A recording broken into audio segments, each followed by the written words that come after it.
Омар радиаллаху анхуды қараңыз, Омар радиаллаху анху. Абу Бакырдан кейін халифа болды, мысалы. Қаншама жаққа ислам тарады. Өзіңіз ойлаңыз. Дагестанға дейін келді ғой. Одан Осман кезінде Азербайжанға өтті. Өзіңіз ойлаңыз. Мысыр ашылды, Парсы мемлекеті ашылып жатыр да. Ислам кіріп жатыр бүкіл жерге.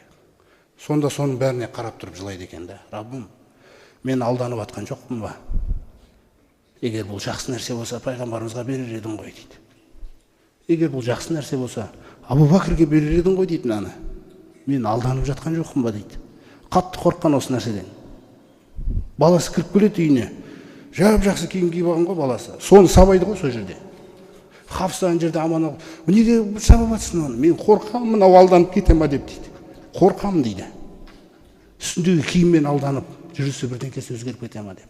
Ойлаңыз қандай мәселе болған кісілерде.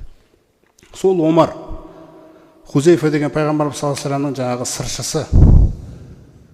Мұсылмандардың арасында фитна болып, жаңа біреу қисық әрекеттер жасап қоюдан жаңағы сақтанып, пайғамбарымыз саллаллаху алейхи ва саллям Хузейфаға тапсырған 200-лердің тізімін. Меккедегі мұнафиқтардың тізімін тапсырған ғой сол кісіге. Сол жерде ол кісінің жаңағы барлығын тізімі жүр. Қараңыз, Омарға қараңыз енді, Омарға.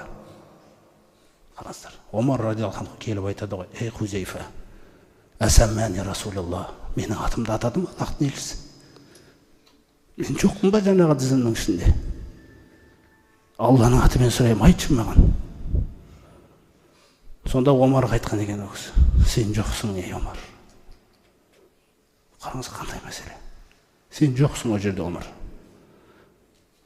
Сенен кейін ешкімге бұндай мінездеме бермеймін дейді.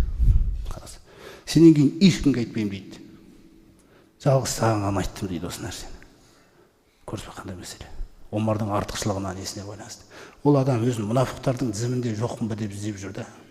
Қандай адам. Біз қандай? Мысалы, біз мынандай бір Құран оқып отырамыз.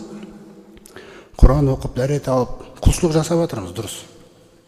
Бірақ біздің жүрегіміз қамти алмайды көптеген нәрсені. Өйткені жаңа ақтау деген нәрсе бар. Қасыңызға балаңыз келе қалуы мүмкін, әйеліңіз келе қалуы мүмкін. Құран оқып отырмын ғой, баршы. Сен солай сөйлеу үшін оқып отырсың ба Құранды? Қараңыз қандай ақтау бұл. Мен Құран оқып отырғанда неге келесіңдер? Көрме қандай мәселе. Немесе наушникпен тыңдап, Құран тыңдап отырасыз, біреу келіп, бауырым кешір, мен тыңдап отыр едім, сосын сөйлесеміз деген. Болмайды ана нәрселер, дұрыс емес нәрселер. Адамның хақы деген жоғары тұрады. Сөз ба қандай мәселе.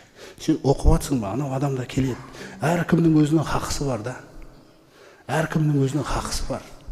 Сен бір бақшаға кіресің де басқа нәрсені танымаймын деген құлшылық болмайды ондай.